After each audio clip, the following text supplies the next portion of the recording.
आप देख रहे हैं एसडीएम न्यूज़। मैं हूं रियाद अंसारी।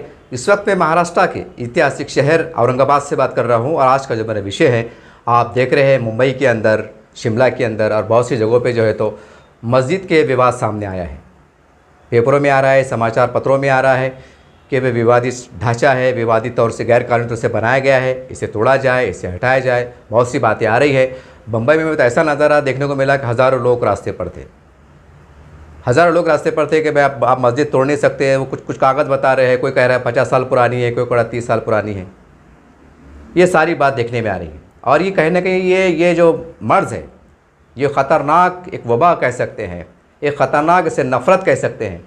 ये कोई एक छोटे मोटे गाँव में नहीं चल रही है, ये धीरे धीरे जो तो पूरे देश के अंदर जो तो फैल रही है और इसके नताइज, इसका रिज़ल्ट इतना ख़तरनाक आ सकता है कि जो आज इस पर राजनीति कर रहे हैं उनको भी पता नहीं होगा कि हमारी छोटी गलती हमें कितनी महंगी पड़ गई। कि उनको पता नहीं है कि बाहर के कुछ देश, जिसमें पाकिस्तान भी है, चाइना भी है और बहुत से देश जो आज हमारे देश को कमज़ोर करने पे तुले हुए हैं। कि आपको नहीं लगता कि इससे पहले कई बार हमने देखा है कि कुछ बाहर की ताकतों ने देश को कमज़ोर करने की कोशिश की? इससे पहले कई बार हो चुका। कि आपको नहीं लगता कि इस बहाने से कुछ बाहर की नापाक ताकतें जो हमारे देश को कमज़ोर करना चाहती हैं, इसका मुद्दा बना के, क्योंकि मस्जिद का एक मामला ऐसा रहता है, एक ऐसा मसला है कि 30 करोड़ मुसलमानों से, हर मुसलमान से पूछेंगे कि मस्जिद के लिए बता तेरी भावना क्या है, तो वो कहेगा मेरे बाल बच्चे कुर्बान, मैं यहाँ मस्जिद की मतलब बचाने के लिए अपनी जान दे दूँगा। ऐसी भावना पाई जाती है।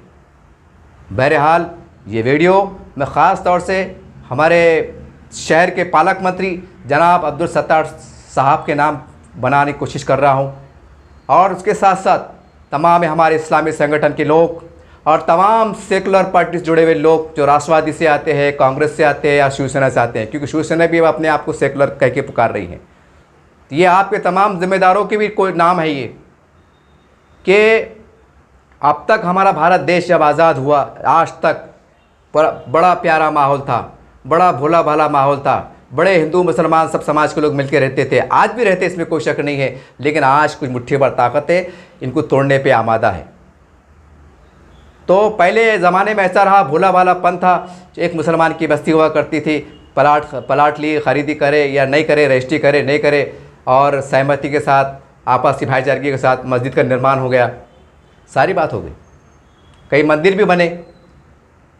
अब सवाल ये है कि जब भोला भाला टाइम था, कई धार्मिक स्थल बने, तो सवाल ये है, मैं बड़े निम्रता के साथ, बड़े आदर के साथ मैं महाराष्ट्र सरकार से भी पूछना चाहता हूँ, क्या फिर तो इसकी भी इंक्वायरी होना चाहिए कि महाराष्ट्र में जितने भी धर्म समाज के धर्म स्थल है, क्या वो कानूनी मंजूरी से बने हुए हैं? उनको कौन परमिशन दिया, किस तरह से दिया, क्यों दिया, तो इसकी भी जाँच होनी चाहिए। अगर जब इस तरह के सवाल उठेंगे, जब इस तरह जाँच का दायरा बढ़ेगा, तो जाहिर सी बात है कि बहुत बड़े पैमाने पे हिंदू और मुसलमानों के बीच में एक बहुत बड़ा तनाव जो पैदा हो सकता है।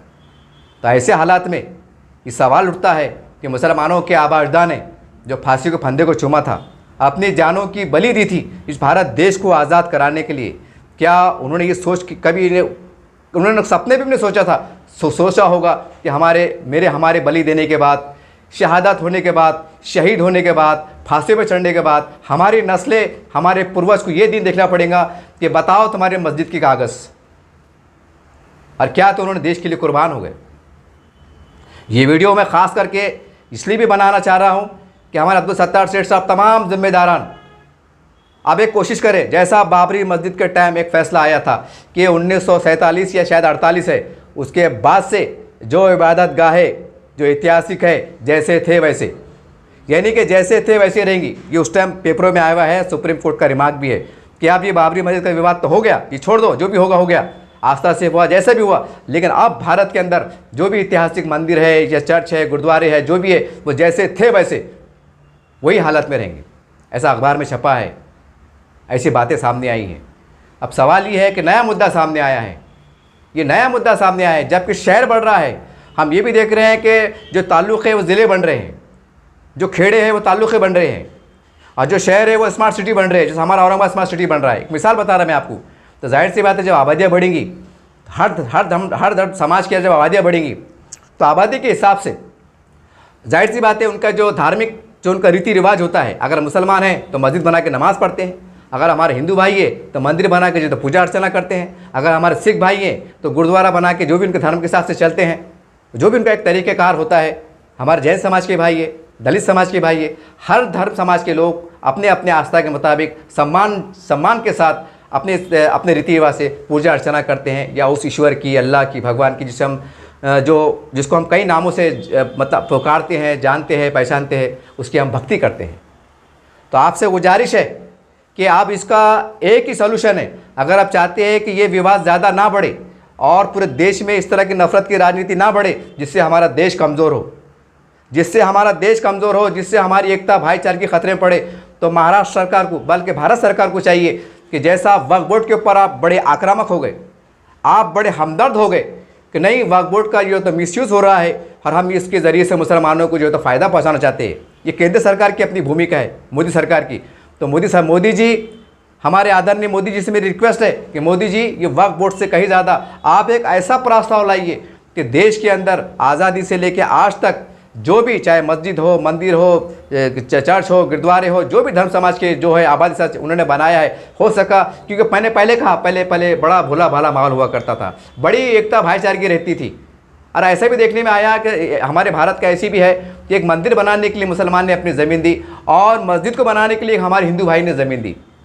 ये ऐसी कई मिसालें देश में घट चुकी हैं, ऐसे सुनहरी अवसर देखने को मिले हैं। कई बार ऐसा देखने में आया कि मुसलमानों के इज्तिमा होते हैं जिसमें 5 लाख, 10 लाख, 20 लाख लोग जमा होते हैं, तो हमारे हिंदू भाई जिनके खेत होते हैं वो जो है तो खेत दे देते हैं कि भाई ले आओ, और आपके जो 3 दिन 4 दिन का जो है तो 3 दिन नहीं, जब इतना बड़ा इज्तिमा होता है तो कम से कम 3 महीने तक कार्रवाई चलती है। 2 महीने में तो जो है तो मंडप और लगाने में चले जाते हैं, तो खोलने में 1 महीने चले जाते हैं, और 3-4 दिन ऐसा 3, साढ़े 3, 4 महीने कार्यक्रम चलता है। तो कई हमारे हिंदू भाई मुसलमानों के इस्लामी इज्तिमा के लिए जगह दे देते हैं, सेवाएं देते हैं, अपने कुएं, जो उनके पास कुएं रहते हैं, कुएं पे मोटर लगा देते हैं कि हमारे मुसलमान भाई है तो हमारे कुएं से पानी पिएंगे और वज़ू करेंगे।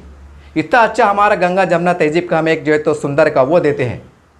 और बड़ी हैरत की बात है कि आज बड़े हैरत की बात है कि जिसे हम अल्लाह के नाम से जानते हैं, ईश्वर, परमेश्वर, राम, जो भी नाम से ऊपर वाले की भक्ति करते हैं, बड़े क्या दुख की बात नहीं है कि जिन्हें सृष्टि को बनाया, जिसकी हम पूजा अर्चना करते हैं और जिसके ऊपर कोई नहीं है, जिसे हम अल्लाह, राम, रहीम, भगवान कहते हैं, जिसके ऊपर हम किसको मानते नहीं हैं, उसका जब घर बनता है कि कोई कई मंदिर की शक्ल में बनता है, अगर मुसलमान है तो मस्जिद की शक्ल में बनता है, अगर हमारा सिख भाई है तो गुरुद्वारे की शक्ल में बनता है, हमारा दलित समाज है तो हमारा बुद्ध विहार बोलो जैसा उनका तरीक़ाकार होता है वहाँ बनता है, या जो भी हमारे अन्य समाज के भाई है वो बनाते हैं। आप सोचिए कि जो भगवान ने पूरी दुनिया को बनाया, जिस अल्लाह ने, जिस परमेश्वर ने, जिसको पूरी दुनिया को बनाया, 7 समंदर को बनाया, 7 आसमान को बनाया, और उसके नाम से, ईश्वर के नाम से कहीं अगर घर बनता है, लोग अपने हिसाब से, धार्मिक हिसाब से पूजा अर्चना करते हैं, तो उसे कहा जाता है घर के तुम्हारा कागज़ बताओ।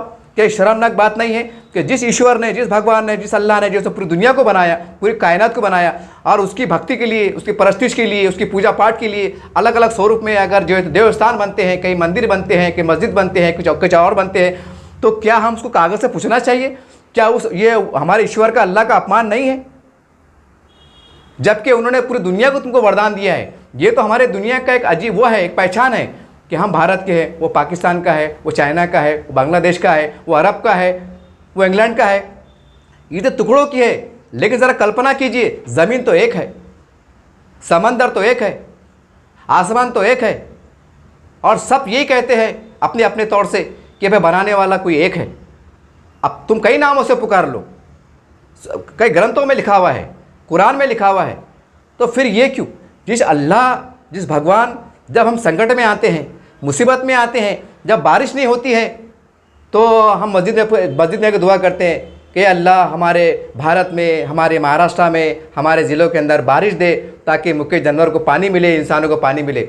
उसी से मांगते हैं, वो दुआ के बाद वो पानी बरसाता है, इंसानों को पानी मिलता है, पानी के बाद रोज़गार मिलता है, उसका एक घर बनता है 20-30 का या 100-100 का, पर घर बोले तो मस्जिद बनती है, मस्जिद का निर्माण होता है भक्ति के लिए, एक ईश्वर की भक्ति के लिए, और उसे कहा जाता है कि अवैध निर्माण है। अरे जिसने बना के दिया, तुम्हारा तो वजूद नहीं था, तमाम इंसान का वजूद नहीं था, उस परमेश्वर ने, उस अल्लाह ने, उस ईश्वर ने, जो भी हम नाम से पुकारते हैं, उन्हें 7 समंदर बनाया, उस ज़मीन को बनाया, और हम उसके लिए कह रहे हैं कि बताओ ज़मीन के कागज़ बताओ।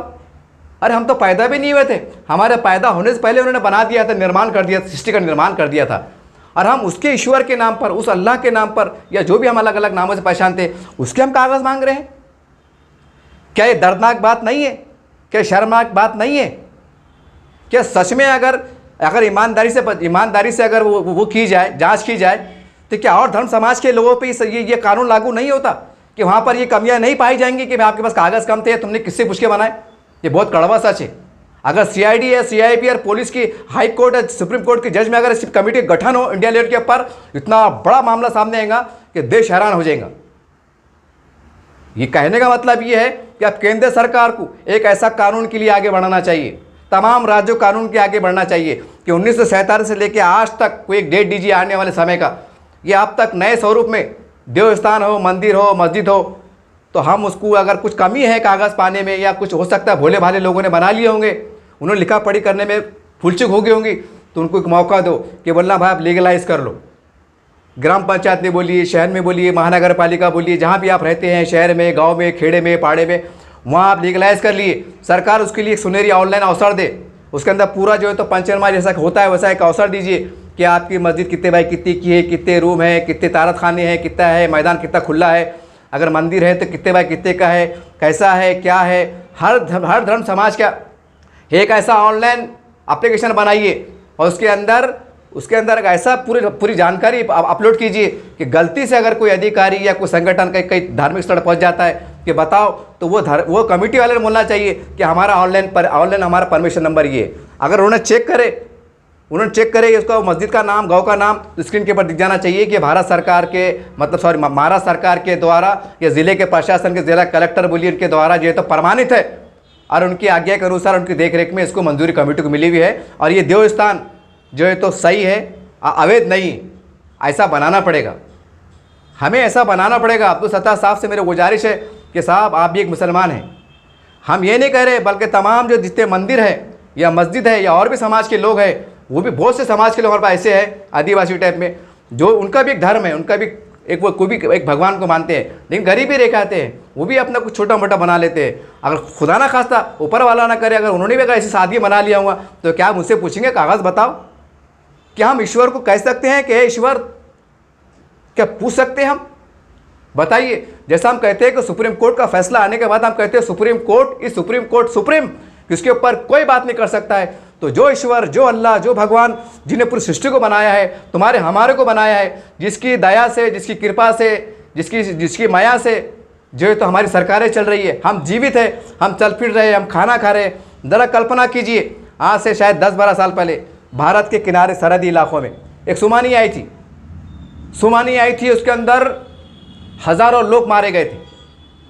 सैलाब आया था, सैलाब 5 मिनट के अंदर जो है तो कई शहर के शहर जड़ गए थे। आपने देखा है, हमारे अगर उस्मानाबाद की बात करें, किल्लारी के अंदर एक भूकंप आया था। ये भूकंप कौन लाया था? क्या कोई हमारे देश की विदेशी शक्तियों ने लाई थी? कि जो देश की दुश्मन ताकतें, कि उन्होंने कोई सा बटन दबाया था कि भारत के अंदर ज़मीन हिल जा रहा? नहीं, ये उसी का कमाल था, ये उसी की नाराज़गी थी जिसे हम अल्लाह कहते हैं, अलग अलग नामों से पुकारते हैं। वो नाराज़ हुआ, वो भगवान, वो ईश्वर, वो नाराज़ हुआ। और किताबों में लिखा हुआ है कि जब भगवान को जब क्रोध आता है, ईश्वर को क्रोध आता है, जब धरती पे पाप बढ़ जाते हैं, तो कोई न कोई भगवान की शक्ल में, अवतार में एक ऐसी बात निर्माण होती है और उसको सबक मिलता है। ये किताबों में पढ़ते हम, हमारे संस्कारी बातों में पढ़ते हम। कहने का मतलब ये है कि चाहे मंदिर हो, मस्जिद हो, कोई भी हो, अब सरकार को चाहिए कि आज के बाद एक कानून बनाओ कि भाई जो भी गांव में, शहर में जो भी आप बना रहे हैं, तो पूरी तरह से परमिशन लेके अब फिर इसका एक सिस्टम बनाओ कि भाई आपकी आबादी कितनी गाँव की मुसलमानों की, कि वाकई मस्जिद ज़रूरत है, कि लगता है भाई 100 कम से कम 25 घर मुसलमानों के, कम से कम 25, क्योंकि एक घर में 2 रहते हैं, 25 दूनी 50 घर के आस पास मुसलमान मस्जिद लगती, सीधी सी बात है। ऐसा कोई वो करो, आप कानून बनाओ आने वाले वक्तों के लिए आप। लेकिन जो हो गया, भोले पन्ने में, सादे पन्ने में हो गया साहब। अब कई प्राचीन मंदिर ऐसे हैं जो हम देखते हैं कि जो खेतों में बने हुए और वो 60 साल पुराने हैं। अब सवाल ये है कि उस मंदिर की अगर कोई कमेटी नहीं है, तो क्या मंदिर से पूछा जाएगा कि ए मंदिर, ए हमारे मंदिर में बैठे हुए भगवान, आदरणीय भगवान, बताइए आपके कागज़ कहाँ है? क्या हम ऐसी वो कर सकते हैं? क्या ऐसा अपमानजनक बात कर सकते हैं? कोई अगर मस्जिद बनी हुई है 400 साल पुरानी है और वो कई पूर्वज जो पीढ़ियाँ मर गए और उनके पास अगर खुदा ना खास्ता कागज़ होंगे भी तो पेटी में रखे हुए सड़ गए, गल गए, कीड़ों ने खा लिए, तो कागज़ कहाँ से बताएंगे? बताइए, ये अच्छी बात नहीं है। इतना बड़ा मजाक मत कीजिए। ये वीडियो बनाने का मेरा मकसद ये है कि भगवान उस अल्लाह से, परमेश्वर से मजाक मत कीजिए, एक राजनीतिक से मजाक मत कीजिए। यकीन मानिए अगर उसको क्रोध आ गया तो वो सुनामी लाने का पावर रखता है, वो भूकंप लाने की पावर रखता है, वो पूरी दुनिया को नष्ट करने की ताकत रखता है। उसका कोई मुकाबला नहीं कर सकता है और उसके ऊपर कोई नहीं है। वो सर्वश्रेष्ठ है, उसका कोई मालिक नहीं है, उसके ताकत के सामने को टिक नहीं सकता। अगर मैं इस्लाम धर्म की बात करूं, क्योंकि मैं खुद एक मुसलमान हूं, तो हमारे कुरान में लिखा हुआ है कि वो अल्लाह जब सोचता है, अगर वे सोच ले कि मुझे पूरी दुनिया नष्ट करना है, तो एक अरबी का शब्द है कुन फयकुन, उसका अर्थ ये निकलता है कि हो जा, हो जा, हो जा। अगर उसका हो जा के अंदर उस अल्लाह की मंशा ये है, ये दुनिया तू तबाह हो जा, एक सेकंड जो हम आखिर जो पलक भर रहे हैं, एक सेकंड में पूरी दुनिया नष्ट हो जाएंगी। तमाम जो बड़े बड़े दावे कर रहे हैं 100 माले की बिल्डिंगें है, हमारे पास न्यूक्लियर पावर है, अन ये है, अन वो है, अन ये डैम है, अन ऐसी चीज ये तलघर है, सब फना फिल्ला हो जाएंगी। ये इस्लाम धर्म के अनुसार। दूसरे धर्म में भी लिखा हुआ है, बहुत सी बातें लिखी हुई है कि जब बाप बढ़ जाता है तो फिर भगवान जो होते हैं, भगवान के अवतार में कोई ना कोई रूप धार होता है, फिर वो ऐसे जो शक्तियाँ हैं जो मानवता के विरुद्ध काम करती है, जो धर्म के विरुद्ध काम करती है, या धरती पे पाप बढ़ाने का काम करती है, तो भगवान जो है तो धरती पे आकर उस ऐसी ताकतों को सर्वनष्ट करते हैं। कहने का मतलब क्या है कि वो जिनके नाम से, जिनकी मालाएं हम जपते हैं और इसके ऊपर किसको मानते नहीं हैं, मतलब उसके ऊपर कोई नहीं मानते हैं। मुसलमान है तो अल्लाह कह के पुकारता है, हिंदू है तो भगवान कह के पुकारता है, ईसाई है तो गॉड करके पुकारता है, या जो भी अलग अलग नाम से पुकारते हैं, सब ये कहते हैं कि सबका मालिक एक। अब सवाल ये है, जिन्हें दुनिया को बनाया, जिसने तुमको हमको बनाया, सोचिए ज़रा, सोचिए, उन्हें हमको इंसान बनाया, वो चाहता था हमें कुत्ते बिल्ली बना देता, नहीं चाहता, नहीं कर सकते। क्या भगवान इतने कमज़ोर होते हैं? क्या अल्लाह इतने कमज़ोर होते हैं? कहने का मतलब ये है, मेरे अब्दुल सत्तार सेठ साहब से और तमाम नेताओं से गुजारिश है कि ऐसा बिल विधानसभा में रखिए, एक ऐसा बिल रखिए कि महाराष्ट्र में आज की तक कोई ऐसा डेट डिक्लेयर कीजिए, यहाँ तक चाहे मदरसा हो, मस्जिद हो, जो भी बना है उसकी पूरी रूपरेखा। अगर किसका कागज़ नहीं है उनकी बात कर रहा हूँ, जिसका है तो उसको देखने की जरूरत नहीं है, जिसका नहीं है तो वापस से एक एप्लीकेशन दे और उसके अंदर पूरा डिटेल दे कि भाई इस मस्जिद कितनी बड़ी है, कैसी है, कच्ची है, पक्की है, कितने कमरों की है, कैसा है, तारत खाने कितने हैं, रूम कितने, सब उसका मेंशन करें। उसके हिसाब से उसको आप जैसा भी आप टैक्स लगाते हैं टैक्स लगाइए, पानी का, नल का, लाइट का टैक्स देते हैं। और ख़ास बात ये है कि हम तो अखबार में देखते हैं कि सरकारें जो है तो मंदिरों को जो है तो बहुत कुछ जो है तो वो करती है, फंड देते हैं, आप एक आर्थिक रूप से मदद करते हैं। कई मंदिर आलीशान करोड़ों रुपये के फंड देते हैं। तो और क्यों देते हैं? क्योंकि वो भगवान का घर है, वो भगवान है जिन्हें सृष्टि को बनाया है। तो ज़रा सोचिए, क्या जिस भगवान जिसकी हम पूजा अर्चना करते हैं और उसका मंदिर कह सकते हैं, उसका घर कह सकते हैं, और ठीक है उसको इंसानों ने बनाया, लेकिन वो घर किसका ये भी तो देखिए उसका। वो हाँ, अगर वो जगह मुसलमान कब्जा कर लेते, वहाँ शराब के 2 नंबर धंधे चलते, या कोई ऐसी गतिविधियाँ चलती जिससे देश खतरे में पड़ सकता हो, या हिंदू मुस्लिम एकता खतरे में पड़ सकती हो, तो आप बिल्कुल कार्रवाई कर सकते और करना चाहिए। लेकिन सवाल ये है कि वो भगवान, वो अल्लाह, जब देश पर संकट आता है, कोई परेशानी आती है, तो मुसलमान मस्जिद जाके दुआ मांगता है कि अल्लाह मेरे देश पे रहम कर, हमारे देश में पानी दे, हमारे देश को तरक्की दे, हमारा देश का कल्याण हो। ये हाथ उठा के दुआ करता है, सजदे करता है। मेरा हिंदू भाई जो तो मंदिर में जाता है, हाथ जोड़ता है, ईश्वर से प्रार्थना करता है और दुआ करता है, प्रार्थना करता है कि हमारे देश का कल्याण हो, हमारा देश फूले फले। हर हम उस घर की, जिसे हम मंदिर कहते हैं, जिसे मस्जिद कहते हैं, जिसे कोई और नाम से पुकारते हैं, उसकी हम इतनी बारीकी जांच पड़ताल करेंगे? अगर उसको गुस्सा आ गया तो फिर क्या करेंगे आप? बहरहाल ये नए समीकरण में अगर हमको हमेशा के लिए ये विवाद से अगर ख़त्म करना है, ये गलत फहमी को दूर करना है, तो सबसे पहले तमाम भारत के राज्यों को चाहिए कि ऐसा कानून पास करें कि भाई 1947 से लेकर आज तक जो भी मदरसे बोलिए, मस्जिद बोलिए, जिसके कागज़ पत्तर किसी वजह से नहीं है या खो गए, सैलाब में बोलो, किसी वजह से बोलो खो गए, या कोई कमेटी के जिम्मेदार थे, या उन्होंने उनके पास थे और वो भी मर गए, उन्होंने कहा रखे मालूम नहीं, एक मिसाल जैसा, तो ऐसे लोग नए सिरे से एक ऑनलाइन एक वो खोलो, आप एक वेबसाइट खोलो और सब धर्म समाज के लिए खोलो, और एक मोहल्लत दो 3 महीने की 4 महीने की, कि आप इसके ऊपर खोलो, आपका फॉर्म निकाल लो और उसके हिसाब से भी जो भी आपके नियम है, कायदे के हिसाब से वो लागू करके एक एकता के दृष्टि, कम से कम मंदिर मस्जिद जितने धार्मिक स्थल है उसके ऊपर राजनीति मत करो। यकीन मानिए अगर वो क्रोधित होगा वो क्रुद्ध होगा। अगर उसके अनुयायी, उसके मानने वाले ऊपर से ऊपर वाले से कहेंगे कि हे अल्लाह, हे ईश्वर, हे परमेश्वर, ये क्या चल रहा है, हे रब्बुल आलमीन, हम तो यहाँ के जो तो देश की अखंडता के लिए दुआ करते हैं, देश की तरक्की के लिए दुआ करते हैं। अगर वो उसको गुस्सा आ गया तो फिर क्या है? क्या उसको कोई चैलेंज कर सकता है? कर सकता है कि कोई देश की अगर पूरी ताकत मिलकर उसको कंट्रोल कर सकती है? बिल्कुल नहीं कर सकती है। हम टिक भी नहीं सकते हैं। बड़े अफसोस की बात है, दलदले आते हैं, आज तक कोई साइंटिस्ट टेक्नोलॉजी मजबूत नहीं बनी है कि उसको रोक सके। इतनी बेबस है आज टेक्नोलॉजी। सुनामी आती है, सैलाब आ जाते हैं, आज तक कोई टेक्निकली ऐसी नहीं बनी कि उसको रोका जा सके। क्यों? क्योंकि उतनी बड़ी शक्ति रखता है, वो बड़ा महान है, वो बड़ा दयालु है, लेकिन वो क्रोधित भी है। जब गुस्से में आता है तो फिर ऐसे संकट आते हैं। बोलने का मतलब ये है कि इसके बहाने आपको राजनीति मत करो, और इसको हम अच्छे अंदाज से और लीगल कैसे कर सकते हैं, और थोड़ी अच्छी गाइडलाइन बनाओ, ताकि आने वाले भविष्य के अंदर कुछ निर्माण भी होता है तो वहाँ के प्रशासन के अधिकारी, जो महानगर पालिका बोलिए, ग्राम पंचायत बोलिए, या जो भी है वहाँ के जिम्मेदारों से काम अच्छे से चले। हमें ऐसा करने की ज़रूरत है, क्योंकि ये जो केंद्र है, मंदिर, मस्जिद, चर्च, ये हमारी एकता का केंद्र है। अगर इसके ऊपर संकट आता है तो यकीन मानिए करोड़ों लोग बेचैन हो जाते हैं। ये मत बोलिएगा कि शिमला की मस्जिद है तो शिमला के मुसलमानों को तकलीफ होगी, नहीं होंगी, बल्कि पूरे देश के मुसलमानों को होंगी। कहीं मंदिर की अगर कोई बात होती है, विडंबना होती है, तो ये मत कहिएगा कि जहाँ मंदिर की विडंबना हो रही है तो वहाँ के गाँव वालों को गुस्सा आएगा। नहीं, पूरे भारत देश के मेरे तमाम 100 करोड़ हिंदू भाइयों को गुस्सा आएगा कि हम हमारी आप ये देखिए ना, ये बालाजी मंदिर का वो क्या प्रसाद के मामले आ गया, क्योंकि देश में हंगामा नहीं हो रहा है, जबकि वहाँ के 150 लोगों ने किया होगा, एक उदाहरण के तौर पर। तो आपको गुस्सा क्यों आ रहा है? क्योंकि ये मामला श्रद्धा से जुड़ा हुआ है, हमारी भक्ति जुड़ा हुआ है। इसके अंदर हम कोई कंपेयर नहीं कर सकते। तो ठीक इसी तरह से दूसरे धर्मों को भी आदर कीजिए, सम्मान कीजिए, इसके ऊपर राजनीति भी कीजिए। दूसरे बहुत दरवाजे खुले हैं, बहुत मैदान खुले हैं, बहुत रास्ते खुले हैं, वहाँ कीजिए। मेरे अब्दुल सत्तार शेख से गुजारिश है, साहब आप थोड़ा एक कदम आगे बढ़ाइए, भले नहीं होगा लेकिन कुछ तो चर्चाएं होंगी। ऐसा कानून बना लीजिए कि भाई जो हो गया हो गया। भोलेपन में किसी वजह से ऐतिहासिक कोई कमेटी है, आज की ताज़ी कमेटी है, कमेटी तो बनी हुई लेकिन कागज़ नहीं है, हो सकता है, तो इसको अपराध मत मानिए। ये भगवान अल्लाह का घर है, इसको अपराध मत मानिए। यहाँ 2 नंबर धंधे नहीं होते हैं।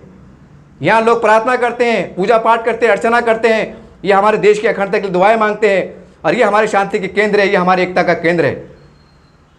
और हमने देखा है कई मौके पर कि बड़े बड़े जब संकट आते, परेशानियाँ आती, तमाम धर्म के पुस्तकों का, वेदों का जो तो पढ़ा जाता है, कुरान शरीफ भी पढ़ा जाता है, वेदों को भी पढ़ा जाता है, भगवद गीता को पढ़ा जाता है, ताकि सबकी दुआओं से एक हमारा देश फूले फले। हमने देखते हैं, बड़े वाली अच्छी बात नहीं। भगवान को चैलेंज मत कीजिए, अल्लाह को चैलेंज मत कीजिए, ये अच्छी बात नहीं है, ये बिल्कुल अच्छी बात नहीं है। याद रखिए, ज़रा कल्पना कीजिए कि हमने कई बार देखा है कि कई मुसलमान का जनाजा जाता है, कई सैकड़ों हिंदू मेरे दोस्ताने में भी आते हैं, या हमें कोई नहीं पहचानता है, वो गाड़ी रोक के जनाजा जाता है, जब मुसलमान की अर्थी जाती है तो उसको देख के यूँ करते हैं, उसको देख के ऐसा करते हैं। हमने ये भी देखा है, हम जब ट्रेन का सफ़र करते हैं, मैंने देखा हूँ कि ट्रेन में से दूर से मस्जिद आती है तो कई मेरे हिंदू भाई बड़े आस्था के साथ, श्रद्धा के साथ ऐसा आदर करते हैं। दरगाह आती है, आदर करते हैं, इतनी हमारी एकता दर्शाती है। क्योंकि वो बोलते हैं कि नहीं, भले हम उसको अलग नाम से पुकारे हो, लेकिन ये तो है तो वो ईश्वर का दरबार, ये मालिक है। तो सवाल ये है कि जिस मुसलमान की अर्थी, जब तुम्हें खुद नहीं मालूम कि वो मरने वाला नेक था, अच्छा था, बुरा था, तुम उसको देख के 2 मिनट खड़े हो जाते हैं, उसको देख के ऐसा करते हैं, एक अच्छे अंदाज से विदाई देते हैं। और वो ईश्वर का घर जिसे हम मस्जिद कहते हैं, तब सोचिए उसका स्थान कितना बड़ा है, उसका स्थान कितना बड़ा है, उसका कितना आदर करना चाहिए। ये अच्छी बात नहीं है, ये बिल्कुल अच्छी बात नहीं है। हाँ, अगर कुछ वहाँ पर गलत धंधे होते हैं, कुछ गलत विधियाँ होती है, गलत होता है, कारोबार चलता है, तो बिल्कुल वहाँ पर बैन करना चाहिए। या आपको जो कानून के अंदर है कि आप जो कर सकते कीजिए, लेकिन सिर्फ ये वजह से कि तुमने 1 माला क्यों बढ़ाया, 3 माला क्यों बढ़ाया, ये अच्छी बात नहीं है। बल्कि उसकी भी इंक्वायरी होना चाहिए कि वहाँ की आबादी है कि मुसलमान तकलीफ हो रही है, इसकी रिपोर्ट जाना चाहिए, और इसके अंदर कोई राजनीति भी नहीं होना चाहिए, निष्पक्ष होना चाहिए। मैं उम्मीद करता हूँ कि इसके ऊपर क्योंकि ये वो विवाद है जिसको लेकर हमारे देश की जो ताकतें हैं, जो विरोधी ताकतें हैं, जो ताक में बैठी है कि हम हिंदू मुसलमान को कैसे लड़ाएं, कैसा यहाँ का देश का हम जो है तो अमन ख़राब करें। ये मामूली बात नहीं है, क्योंकि जब मस्जिद की बात आती है, अपने धर्म की बात आती है, तो आपको सबको पता है कि मुसलमान जो है तो अपने धर्म से कितना प्यार करता है। और मुसलमान नहीं बल्कि हर धर्म का व्यक्ति, चाहे मेरा हिंदू भाई हो, सिख भाई हो, वो हर धर्म से प्यार करता है। जब धर्म की बात आती है तो धर्म का अपमान होने से चित्र सामने आते हैं तो बेचैन उठता है, उसको समझ में नहीं आता है, इसको कोई कानून कायदे समझते नहीं है। और फिर आपको समझ जाइए कैसे हालात उभरेंगे, कैसे हालात निर्माण होंगे। मैं ये चाहता हूँ ऐसे अच्छे अंदाज से कानून बनाइए और जिए और जीने दो, हमारे देश को कमज़ोर मत होने दो। इसके बहाने से हो सकता है कुछ ताकतें कुछ मुट्ठी भर लोगों को वरगला दे कि तुम्हारा इस्लाम खतरे में है, तुम खतरे में है और तुम क्या घर में बैठे हो। खुदा ना ऊपर वाला ना करे कुछ कुछ बाहर की ताकतें अगर कोई ऐसे लोगों को मिला ले और हमारे देश का नुकसान होने लगे तो कौन रहेगा इसका जिम्मेदार? क्या किसी एक माला बढ़ जाना कि बहुत बड़ा देश का नुकसान है? क्या उसके ऊपर आप सजा लगाने से ठीक है आपने बढ़ा लिया यहाँ से अब हमको टैक्स देंगे, अगर आप 2000 बढ़ते हैं तो ऊपर का माला बढ़ा दिया था हम आपको यहाँ से आने वाले साल में 3000 का टैक्स देंगे, उसका कानून कभी बनाइए ना, आपकी आमदनी बढ़ेंगी ना।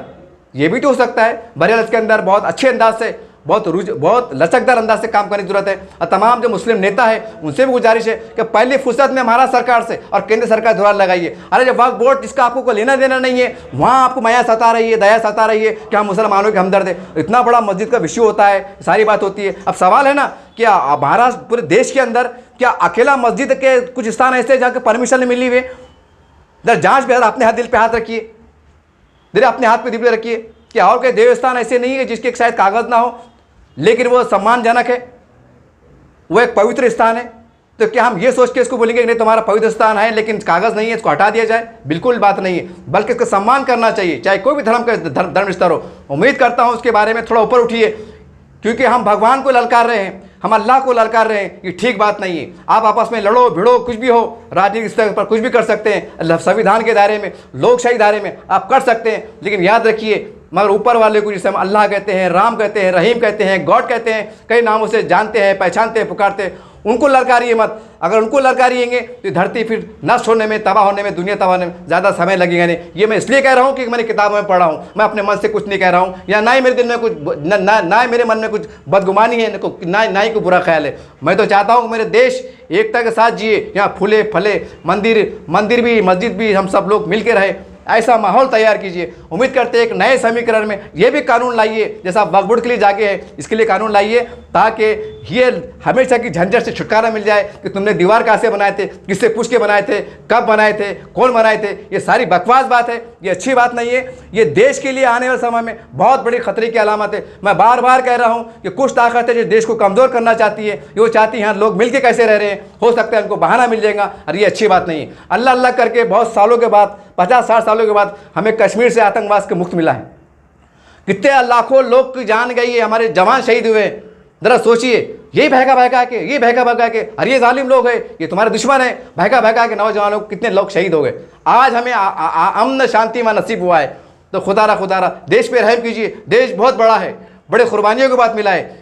राजनीति करो, क्या करना है करो, लेकिन वो ईश्वर, उस अल्लाह को, उस मंदिर को, मस्जिद को मत ललकारिए, उसका आदर कीजिए, सम्मान कीजिए। हाँ, जो अब तक जो कमियां रहेगी, जो गलतियां रहेगी, कानून बनाइए, लेकिन बड़े सम्मान से बनाइए, ताकि उस ईश्वर को, उस अल्लाह को की भक्ति भी हो जाए, उसका आदर भी हो जाए और सम्मान भी हो जाए, और हर समाज को मैसेज जाए कि नहीं, हमारे समाज का, हमारे धर्म स्थल का, हमारे पूजा अर्चना का, हमारे कब्रस्तानों का, शजरों का आदर हो रहा है, सम्मान हो रहा है, और हमें जीने का अवसर प्राप्त हो रहे हैं। तो मैं उम्मीद करता हूं कि एक नए समीकरण में अच्छे हालात से आप उठेंगे और कानून बनाएंगे, ताकि ये झगड़ा हिंदू मुस्लिम का विवाद हमेशा के लिए ख़त्म हो जाए। देखते रहिए आप एसडीएम न्यूज़ चैनल। जय हिंद, जय महाराष्ट्र।